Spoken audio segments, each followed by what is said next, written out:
আসাদ নূর তার ফেসবুক পোস্টে একটা লেখা দিয়েছে দেখলাম। সেখানে সে বলেছে যে ঘুষের বিরুদ্ধে কেন মানুষ আন্দোলন করে না বা ছাত্র আন্দোলন করে না।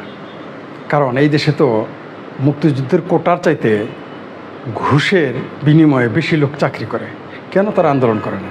প্রশ্নটা রেখেছে ব্লগার ইউটিউবার আসাদ নূর। তার ওইখানে গিয়ে দেখলাম অনেকে অনেক রকম কমেন্টস করেছে। কেউ তার পক্ষে বলেছে, কেউ তার বিপক্ষে বলেছে। আমিও লিখেছি যে আমিও লিখেছি যে যেহেতু তারাও ঘুষ খাবে তাই তারা ঘুষের বিরুদ্ধে আন্দোলন করবে না। আরেকজন লিখেছে দেখলাম যে ঘুষের রাষ্ট্রীয় স্বীকৃতি নাই, তাই কেউ ঘুষের বিরুদ্ধে আন্দোলন করে না। এবার একটু তার তথ্যটা যাচাই করে এই কথাটা কতটুকু সঠিক। ঘুষ যে সরকারি কর্মকর্তারা তো দূরের কথা, সরকারি কর্মচারীরা যে ঘুষ খায় এটা সর্বজনবিদিত। এটা রাষ্ট্রও জানে, সমাজও জানে, ঘর পরিবার সমাজ সবাই জানে, ঘাটে বন্দরে সবাই জানে এটা। আচ্ছা, তারপর এটা রাষ্ট্রীয় স্বীকৃতি নাই বলে এটা নাকি বিরুদ্ধে আন্দোলন হয় না। ভালো কথা। আমরা তার এই কথাটা মোটা তাকে সত্যি মনে হইতে পারে। আমরা জানি এমন অনেক রাষ্ট্রীয় বিষয় আছে যেগুলো মানবতা বিরোধী, মানুষের চিন্তা চেতনা বিরোধী। এমন কিছু কিন্তু সংবিধানে আমাদের আইনে আছে। যেমন ওয়ারেন্ট, হঠাৎ করে আপনার ওয়ারেন্ট জারি করতে পারে। 54 ধারা আপনার যখন তো নিয়ে যেতে পারে, এটা তো রাষ্ট্র স্বীকৃত। এর বিরুদ্ধে আন্দোলন করেন না কেন? কারণ সব সরকারেরই এই 54 ধারা দরকার।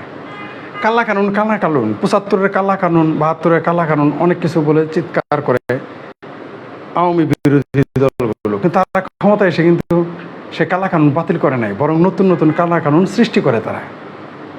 মানে যেটুক শোষণের সুবিধার্থে সেগুলো কিন্তু সবাই রেখে দেয়, কেউ বাতিল করে না। আচ্ছা, বিএনপি এসে কি কোনো আওয়ামী লীগের কোনো কালা কানুন বাতিল করেছে? বা আওয়ামী লীগ ক্ষমতায় এসে বিএনপির কোনো কালা কানুন বাতিল করেছে? আমার জানা মতে আওয়ামী লীগ শুধু একটা আইন বাতিল করেছে, সেটা হলো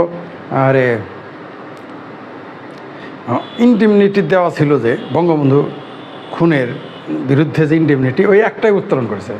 এছাড়া কোনটা আওয়ামী লীগ, জাতীয় পার্টির বা বিএনপির বা অন্য কোনো পার্টি যারা ক্ষমতায় ছিল তাদের কোনো কালাকানুন বাতিল করেছে? কোনোটাই করে নাই, বরং নতুন নতুন কালাকানুন যুক্ত করেছে। ঠিক এখনও যারা বলতেছে তারা কি এসে গণতন্ত্রের সুবিধার জন্য 54 ধারা বাতিল করবে? কোনো কালেও করবে না। 54 ধারা বাতিল করে এই দেশের গভর্নমেন্ট কোনোটাই 7 দিনের উপরে টিকবে না। এটাই সত্য। যে আমরা মূল প্রসঙ্গে যাই। আসাদ নূর বলেছে যে ঘুষের বিনিময়ে সবচেয়ে বেশি চাকরি হয় যে কোনো কোটার চাইতে, তাহলে কেন তার বিরুদ্ধে প্রতিবাদ করে না? তার প্রতিবাদে যিনি শক্ত প্রতিবাদ, তিনি বলেছেন এটা রাষ্ট্রীয় স্বীকৃতি নেই। এবার আমি এই পয়েন্টের উপর কথা বলবো যে ঘুষের উপর রাষ্ট্রীয় স্বীকৃতি নাই তাই ছাত্ররা আন্দোলন করে না। এটা সর্বৈব মিথ্যা এবং বিভ্রান্তিকর বক্তব্য এবং অপকৌশলী বক্তব্য। রাষ্ট্রীয় স্বীকৃতি চাইতে সবচেয়ে ভয়ঙ্কর যে স্বীকৃতি, সেটা সামাজিক স্বীকৃতি। সমাজ এবং রাষ্ট্র সবসময় নিপীড়ন করে মানুষকে। আপনাদের মনে আছে ওই একটা ছোট্ট সমাজ, সেই সনাতনীদের ছোট্ট একটা সমাজ, হবিগঞ্জের উপজেলার নামটা ভুলে গেছি, 2টা শিশু সন্তানকে তারা লাশ শ্মশান ঘাটে সমাহিত করতে দেয় নাই। সেই লাশ সমাহিত করার পর সেই পিতাকে দিয়ে উঠিয়ে নদীতে ফেলে দিয়েছে বস্তায় ভরে। কেন? সেখানে সমাজ বা তথাকথিত পঞ্চায়েত শক্তিশালী ছিল রাষ্ট্রের চেয়ে। রাষ্ট্রের অনুযায়ী এটা আপনি পারেন না, কিন্তু করে ফেলেছেন, কারণ সমাজ ওটা করেছে। রাষ্ট্রের চাইতে সমাজ হচ্ছে ভয়ঙ্কর নিপীড়নমূলক একটা বায়বীয় সামাজিক সংগঠন। এই সমাজ নামের সবচেয়ে পাশবিক যেটা সংগঠন পৃথিবীর যেখানেই থাকুক পঞ্চায়েত এবং সমাজ, সেটা মানুষকে নিপীড়ন নিষ্পেষিত করার সবচেয়ে ভয়াবহ যন্ত্র, এমনকি রাষ্ট্রের চেয়ে ভয়ঙ্কর। আপনি কি জানেন এই দেশের বহু মানুষ, যেমন আমার কথা বল না, আমি কিন্তু রাষ্ট্রকে অ্যাকচুয়াল ভয় পাই না। আমি জানি রাষ্ট্রের বিরুদ্ধে আমি কোথায় গিয়ে রাষ্ট্রের কাছে গিয়ে আমি প্রতিকার পাবো, আমি সেগুলো জানি। কিন্তু সমাজ হচ্ছে এমন ভয়ঙ্কর, সমাজকে দেখে আমি ভয় পাই। আপনার সমাজ আপনার নামে মিথ্যা কথা বলবে, সমাজ সরাসরি মিথ্যা বলবে। রাষ্ট্র আমার নামে মিথ্যা বললে প্রমাণ করার সুযোগ আছে যে রাষ্ট্র একটা ভুল করেছে। এই যে রাষ্ট্র, এই যে ছাত্র আন্দোলনকারীদের উপর যে গুলি করেছে, তার বিরুদ্ধে তারা মামলা করবে, আমি জানি মামলা হবে, হতে পারে আজ না হোক কাল হবে, কাল না হোক পরশু হবে, মামলা হবে এবং এর প্রতিকারও হবে। কিন্তু সমাজ যাদের পেটা তাদের কিন্তু কিছুই হয় না। সমাজে বহু নিপীড়িত মানুষ আছে যারা যারা নির্যাতিত, তারা রাষ্ট্রকে বোঝে না। তারা মনে করে পৃথিবীটাই সমাজ, ওই যে অঞ্চলে বাস করে তথাকথিত সমাজ, সেই সমাজের মাথা পরেরাই সমাজকে নিয়ন্ত্রণ করে। এটা আরও ভয়ঙ্কর। তেমনি এই যে ঘুষটা কিন্তু সমাজ স্বীকৃত, আমাদের সমাজ এটা স্বীকৃতি দিয়েছে। ঘুষখোর যে যত বড় তার সম্মান প্রত্যেক এলাকায়, যে 2 নম্বরই বেশি ইনকাম করেছে আর যে বেশি ঘুষ খায় তার সমাদরটাই বেশি। কি ঠিক বলিনি? মনে হয় আমাদের জামালপুর জেলা ছাড়া আর কোথাও বোধহয় কোনো ঘুষখোর আর দুর্নীতিবাজদের অথবা 2 নম্বর ইনকাম করা লোকদের আর বোধহয় সম্মানিত করা হয় না, তাই না? আমি জানি বাংলাদেশের 64টি জেলার চরিত্র 99% একটার সাথে আরেকটা মিল আছে। 1% কি 2% চরিত্র আলাদা, কিন্তু 98% চরিত্র সব হুবহু এক, আর সবই 98% এক। 2% এদিক সেদিক বা 1% এদিক সেদিক হতে পারে, আর 64-র মধ্যে বেশিরভাগ তো এদিক সেদিক হবে না। 99% 100 ভাগ এক। যেমন টাঙ্গাইল জেলা আর জামালপুর জেলা, ময়মনসিংহ জেলা সব চরিত্রগতভাবে আর এক, 100-তে 100। হয়তো বরিশালের সাথে 1% বেমিল থাকতে পারে, কুমিল্লার সাথে, নোয়াখালীর সাথে, চিটাগাংয়ের সাথে 1%, সিলেটের সাথে 2% আলাদা হতে পারে, আর সব তো এক সমাজ। এই সমাজ আমাদের স্বীকৃতি দিয়েছে ঘুষকে। আমরা বোন বিয়ে দিতে, মেয়ে বিয়ে দিতে, ভাগ্নি বিয়ে দিতে, ভাস্তি বিয়ে দিতে, খালা বিয়ে দিতে, পারলে মায়েরও বিয়ে দিত। খারাপ শোনা যায় না কথাটা? কারণ এটা তো দিতে দেওয়া যায় না, খারাপ সব দেখা যায়, তাই দেয় না। তাহলে পারলে তাই দিয়ে দিত মানুষ। সবার আগে গিয়ে যার 2 নম্বর ইনকাম বেশি এবং যে ঘুষ খায় বেশি বা ঘুষ পায় বেশি, তার কাছে কিন্তু আমরা বিয়েটা দেই। খালা, ভাগ্নি, বোন, তাই না? মেয়ে, নাতি, নাতনি কার কাছে বিয়ে দেন? সবার আগে আপনার পছন্দ সরকারি চাকরিজীবী। আপনি জানেন না সরকারি চাকরিজীবীরা ঘুষ খায়? আপনি জানেন না? না করতে পারবেন? ঘটকটা আপনার কাছে যে যৌতুকটা চায়, কোন বেজের উপরে আপনার যৌতুক বেশি চায়? যার যত বেতন বেশি সেই হিসেবে আপনার কাছে ঘুষ চায়, তাই না? তাহলে সমাজ তো এটাকে স্বীকৃতি দিয়ে দিয়েছে। সেটার বিরুদ্ধে প্রতিরোধ কেন ছাত্ররা করে না? সমাজ তো কোনো রাষ্ট্রীয় সংগঠন না, সমাজে তো আর্মি নাই, সমাজে তো পুলিশ নাই, সমাজে তো বিজিবি নাই, সমাজে তো আনসার নাই, সমাজে তো র্যাব নাই। জান না কেন? কারণ সমাজে আছে সমাজপতি ও তার গুন্ডা বাহিনী।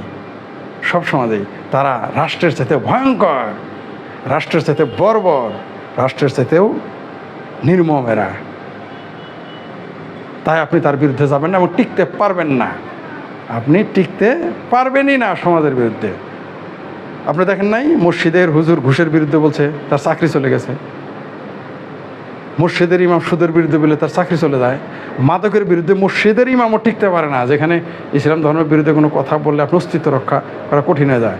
সেখানে মাদকের বিরুদ্ধে একজন ইমাম বলেছিল, তাকে প্রায় অর্ধনগ্ন করে তাকে পিটিয়েছিল। আমরা সেই দৃশ্য ভিডিওতে দেখেছি, তাই না? তাহলে সমাজ হচ্ছে সবচেয়ে ভয়ঙ্কর। সমাজ আমাদের স্বীকৃতি দিয়ে দিয়েছে এই ঘুষকে। তাই আমরা ঘুষের বিরুদ্ধে যাব না, যেতে পারি না। কারণ ভেতরে সবাই একজন সামন্তবাদী, ভেতরে সবাই একজন শোষক, ভেতরে সবাই একজন শাসক, ভেতরে সবাই ফ্যাসিস্ট, ভেতরে সবাই দুর্নীতিবাজ। কারণ পাত্রীকে কে কখন খুঁজতে গিয়ে আপনি ওই ঘুষখোরকে আপনি বাদ দেন তো দেখি। ঘুষখোররা যদি পাত্র বাজারে যদি ঘুষখোরের দাম না থাকতো, পাত্রের বাজারে যদি 2 নম্বর ইনকামওয়ালার দাম না থাকতো, মানুষ তা করতো? কোশ্চিন গেলেও করতো না। সেই জন্য আমি একটা পোস্ট দিয়েছি যে শুধু ঘুষটা বন্ধ করে দেন, দেখেন মেধাবীরা সব পালিয়ে যাবে। মেধাবী একটা আর সরকারি চাকরি করবে না, তখন প্রাইভেট চাকরি খুঁজবে। এটাই সত্য। আসাদ নূরের প্রশ্নটাই ঠিক আছে যে তারা ঘুষের বিরুদ্ধে কেন আন্দোলন করে না। জবটা আমি তো আপনাদের দিয়ে দিলাম। তারা আন্দোলন এই জন্য করে না, কারণ তারা ভিতরে এই মেধাবীরা, মানে মেধাবী রাগ করে না, আপনার মেধাবী বলছে বলে, এই মেধাবীরা ঘুষ খাওয়ার জন্য উদ্বিগ্ন। তাই তারা ঘুষের বিরুদ্ধে, দুর্নীতির বিরুদ্ধে কোনোদিন আন্দোলন করবে না। কারণ বছরে 4000 BCS, মানে ক্যাডার আর নন ক্যাডার মিলে, আর যারা বছরে 30-40 হাজার বা 50 হাজার নিয়োগ হয় বা 1 লাখ নিয়োগ হয়, এই নিয়োগের সবার উদ্দেশ্য ঘুষ। এই 1 লাখের মধ্যে 80,000ই টাকা দিয়ে চাকরি নেয়। টাকা আগে জমা দেয় বছরের পর বছর। আপনি কয়জনের নাম চান? এই যে যারা কোটার বিরুদ্ধে আন্দোলন করতেছে তারা ঘুষের কোটায় কিন্তু আগেই নাম লেখা রাখছে।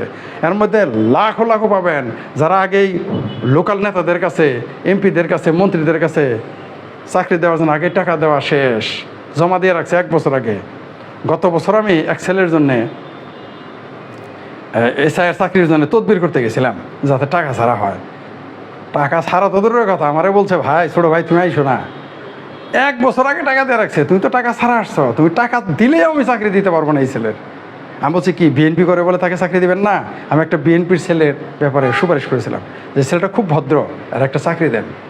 ছেলেটা বিএনপি পরিবার হলেও এই ছেলেকে চাকরি দিলে সে নিরপেক্ষ মানুষ, ভালো ছেলে। আমাকে বলছিল টাকা ছাড়া তো দূরের কথা, তুমি যদি আমারে টাকাও দাও তাও চাকরি দিতে পারবো না রে। আমি বললাম কেন? 1 বছর আগে তো টাকা দেওয়া আছে। সেই লোকগুলো কিন্তু কোটা বিরোধী আন্দোলন করতেছে। এই হচ্ছে আমাদের দেশের সমাজ ব্যবস্থা, রাষ্ট্র ব্যবস্থা। ঘুষকে শুধু আমরা রাষ্ট্রীয়ভাবে প্রতিষ্ঠা করি নাই, দুর্নীতিকে সামাজিকভাবে স্বীকৃতি দিয়ে দিয়েছি। তাই বুঝতে পারছেন তো, এই জন্য সরকারি চাকরির এত কদর। আমার স্পষ্ট মনে আছে রেলে চাকরি করলে মানুষ মেয়ে বিয়ে দিত না। আমার স্পষ্ট মনে আছে পুলিশের চাকরি করলে মেয়ে বিয়ে দিত না। আমার স্পষ্ট মনে আছে সেনাবাহিনীতে চাকরি করলে মেয়ে বিয়ে দিত না। আমি সৈনিকদের কথা বলছি, সাধারণ কর্মচারীদের কথা বলছি, দিত না। আমি নিজের চোখে দিই। কী করে পোলা, কী করে আর্মি, কয় টাকা কামাই করে? পোলা কী করে পুলিশ, বেতন কয় টাকা? আমি নিজের কানে এগুলো শুনছি। আমরা তখন ছোট, বিয়ে দিত না মানুষ। এখন কেন দেয়? এখন আনসারের কাছেও মেয়ে বিয়ে দেয়। কেন দেয়? কেন আনসারও ঘুষ খায়। ঘুষটা হচ্ছে আসল। মেধা টেধার মূল লক্ষ্য কি? চাকরির লক্ষ্য কি? দেশ সেবা। এরা দেশ সেবা করার জন্য যাবে? দেশ সেবা করতে যারা গেছিল মুক্তিযুদ্ধে তাদেরই স্বীকৃতি দেন না আপনারা? ওই তারা যাবে দেশ সেবা করতে না?